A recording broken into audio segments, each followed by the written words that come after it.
I thought it'd be good to look as well at some quick wins in terms of sanitation and hygiene, which should also be helping to build passenger confidence. I'm sure we've all seen some of the great videos airlines have been putting out showing how they go to great lengths to disinfect the aircraft between flights. And although some of this looks quite sci-fi-ish, I think it does reflect the seriousness of intent that airlines are taking it. And obviously also does help with the public relations job of making people feel more confident. I think if we're honest, we know passengers have had anxieties about aircraft cleanliness in the past, especially on those sort of low-cost carriers that do and short-haul carriers who do multiple turnarounds.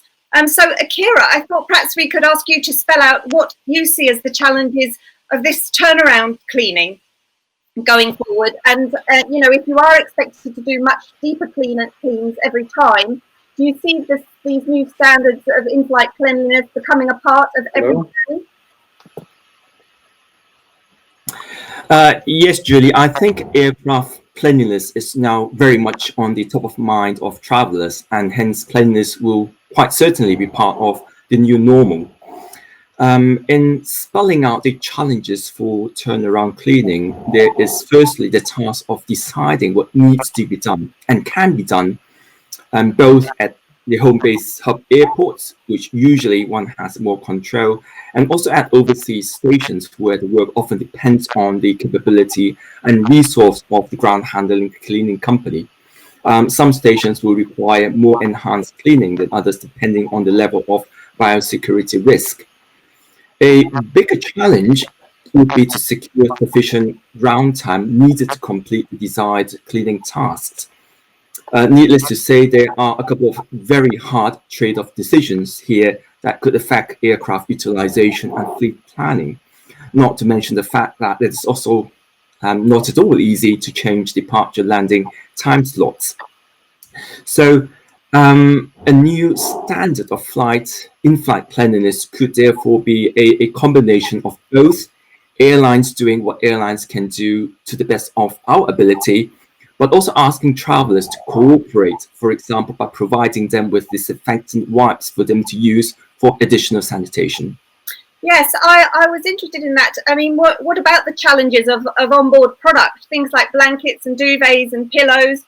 Will we need to rethink the practicalities of keeping these items hygienic? I mean, obviously they're key differentiators in the passenger experience, but is their use really compatible with this new normal? Yeah, that's a good question. And I think much depends on customer expectations in the new normal and what is practical and achievable. We think that customers will expect freshly cleaned blankets, duvets, and pillows, especially when they are traveling on a full-service airline. So it is really for us to decide whether it is or not deliverable. So in our case, we will continue to provide cleaned packaged bedding items on our international flights. But for our domestic flights, because we cannot fully meet these expectations, we will be suspending the service of providing blankets and pillows. In terms of whether we should rethink onboard products, I think it is a good opportunity to do so. But I think the guiding principle should be each airline's CX vision. So I can say, for example, that I will provide my guests with items they will need during the flight, because if I do not do so, they will have to bring along themselves and carry those otherwise unnecessary items for the rest of the trip. Okay, thank you for that. Yes, I can see, you need to keep an eye on the perceptions of your product, and what you give is obviously key to that product. The recommendations to wear face masks as mandatory seem to have been widely adopted, and we've also seen quite a lot of airlines developing PPE packages for their crew to support in-flight service hygiene, and amenity kit suppliers pivoting away from luxury brands towards creative and attractive amenity kits with the PPE items that Akira was referring to. I wonder, Joe, your Apex IFSA recommendations are understandably targeted at getting flying back in the air again, but what is your view on the longer term? You talk about the importance of engaging customers positively and in emphasising compassion, which are usually very human activities. Will airlines really be able to connect and engage if all the usual touch points become automated and touchless and via technology? how do we achieve a balance between allaying those COVID concerns and bringing back the joy of traveling? Julie, those are great questions, and thank you for setting that up so nicely. The one thing is, thank you to all of our airlines on the call today. Apex has never seen such a quick response to our worldwide guidance when we asked for face coverings and masks for all passengers and crew. Airlines around the world responded extremely rapidly as we gave that recommendation at the end of April, and it was implemented by nearly all of them within the beginning of May. As we move forward, the new normal is going to occur a little bit more rapidly than you might otherwise expect. Airlines will first take steps now to make people feel safe during their travel. As I covered earlier, a lot of the fear that passengers are having about their aircraft travel is not real, it's perception. So we have to, just as I said, your chances of getting a highly contagious disease on board an aircraft, according to the Harvard professor in the Washington Post this week, are between 1 in 10,000 and 1 in a million. And we changed that by tenfold with masks. This means that as we go through this ramp up period, and there are not attributable issues to airlines, passengers and their crew will feel genuinely more safe and realize that the area that they need to be most cautious is when they're off the aircraft, when they're on their journey. I'm traveling with my medical doctor and surgeon wife who's been taking care of COVID-19 patients, and we're taking a socially distant vacation this Friday to Denver where we'll do outdoor activities. As a medical professional, she's not afraid of the flight. She's thinking about going to places and eating outdoors. Has there been electrostatic spraying of our hotels, which the answer for our hotels is yes. And I think airlines are at the bleeding edge of making sure that customers are protected. And that, for the long term, Julie, I don't think we're going to be in this PPE suit world. I think we're going to get back to genuine connections and all feeling a little bit more safe on board. Well, that's very heartening to hear. I certainly hope so. I'm not keen to get on with all those masks and everything myself. They make me personally feel quite anxious, but I know they're there for a good reason. And I think your point about normalizing the experience of food brings me nicely onto the question of food and beverage, which seems right now to be quite a low priority, but obviously it won't be once passengers get hungry and thirsty with nothing to eat mid-flight. So I think perhaps now is a good time to turn to the topic of in-flight catering.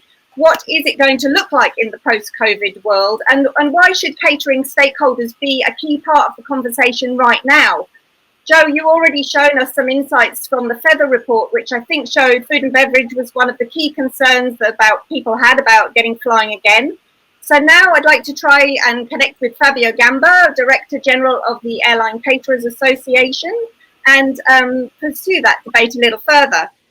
Fabio, IATA almost immediately recommended flights depart without much food and beverage, and I know you've been in negotiations with the authorities lobbying on behalf of caterers for better understanding of their role and the processes that they could bring in to help ensure food and beverage is perfectly safe. So I think it'd be good to start by hearing from you just why you and your members believe getting food on board is going to be a key part of the recovery. Yes, thank you, Julie. First of all, can you hear me? Yes, yeah, we got you this time, no problem. Very good, and apologies for before. I think there are two things here. There's the let's say the fear with respect to the food itself and whether the food is a vector of any infectious disease per se, and then there is the way that the food is being brought to the passenger. As a matter of fact, I don't know if some of you have noticed, but last week there was a guidelines report released by the European Commission with respect to return to normal operations. This is not a binding document, but this is a guidance that is aimed at member states of the European Union and to the industry. And one of the clauses of this guidance documents was saying pretty much what you just said, Julie, i.e. that it was recommended for short and mid-haul flights, perhaps not to have food on board and perhaps not to serve food and beverages on board. And the rationale behind it being that it was not so much the food itself, which had been recognized by WHO and other institutions as being safe and not a vector for infectious diseases, but rather the way it was being brought, i.e. with the crew being close to the passenger. I will not enter into that discussion. I'm not a doctor. I haven't done any research on that. But what I can say, back to your point, Julie, is the following. At a time that we're trying to restore confidence to the passenger, everyone recognizing that this is the cogwheel for transport to fly back to past levels again, I think that it is extremely important that we keep in mind what, a human touch, if you will, in the journey that we can bring. And definitely food and beverages are part of this human touch that you may find on a otherwise relatively long and perhaps sometimes even dull journey, right?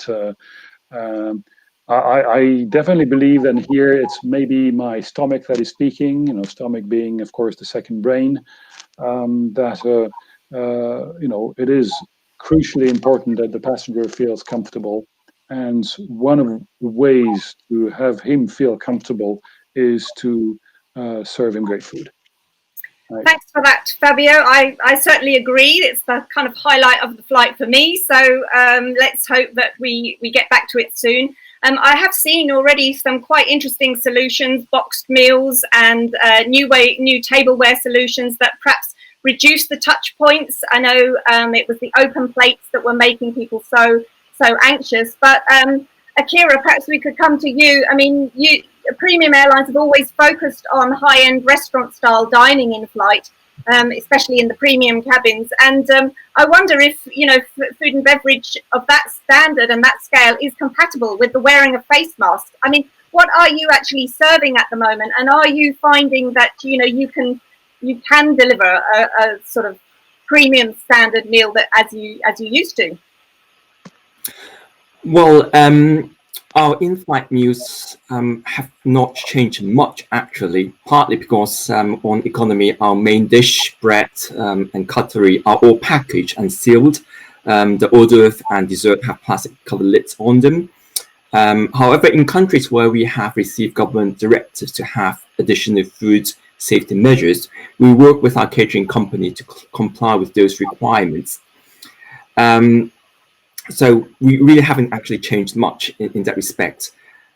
With regards to pathway back to food hospitality, which I think is, as it's mentioned, what travelers would look forward to very much, I think it would require time, and therefore in the meantime, or at least in the short term, we might see a combination of measures such as in-flight social distancing, so that people can eat freely, or serving meals by zones, such as in economy to serve window seats first, followed by aisle seats, or having sort of meal service SOPs sort of reviewed to ensure separation of food to be served versus return plates and trays would be, I think, effective measures.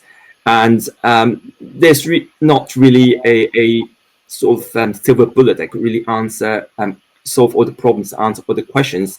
I think there will be a lot of trial and error to work out and find and see what would be actually what's most feasible and practical in the short term, and also as we emerge out of the COVID-19.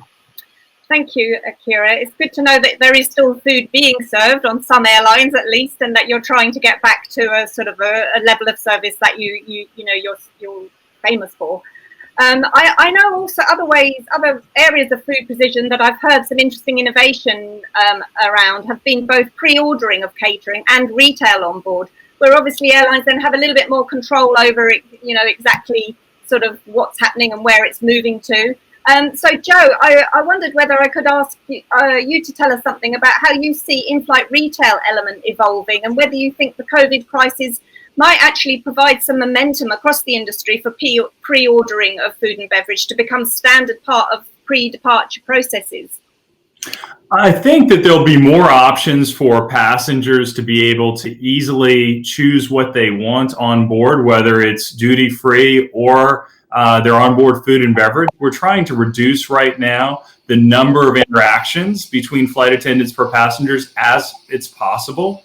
But the one thing I think we need to really holistically look at is airlines like here in the United States, the number one airline flying right now in terms of number of seats is Southwest Airlines because they've kept the most connecting cities through this time. This week, they have turned back on their ability to serve their passengers food and beverage again, which I see as a very early sign of hope. I think that we'll see airlines turning back on, but from an Apex IFSA perspective, we want to encourage passengers to do two things. Number one is, in consulting with a medical doctor on this, have the airflow of the HEPA filtered air going directly in front of your face when the mask is off. And two, having airlines ask passengers to be courteous to one another. If you're sitting directly next to a stranger, maybe that's a good opportunity for you and eat and drink at separate times, which airlines can put forward in different ways. For there to be a return of food and beverage in retail as there needs to be, for our flight experience to be the best possible, we need to start having our airlines clearly communicate additional expectations to our passengers. They're all being so compliant with the masks. We think that when they take their masks off, it should be a brief period to enjoy food and beverage, but to be able to really enjoy it with a family member seated next to them and maybe alternating if there's a stranger sitting next to them. While we appreciate airlines that are blocking middle seats, it's medically not necessary. As I covered from the study from Harvard showing that there's a 1 in 10,000 to 1 in a million chance without masks, we're just doing everything to be super, super safe, because with passengers feeling more safe, they'll be back on board their flights. But to your point, Julie, we want them to enjoy it. We don't want it to be an ongoing trip where they don't know if they're going to get fed or if they're going to get water or if they're going to buy the duty free that they really would like to have. Absolutely, thank you. And I think the survey results that showed that airlines were still investing in digital technology. Obviously, food and beverage suppliers are increasingly kind of becoming part of that conversation of using the technology to deliver the food and beverage. So hopefully this will just speed things up to make it easier for the crew and for the delivery service and also for the passenger experience. So thanks for that.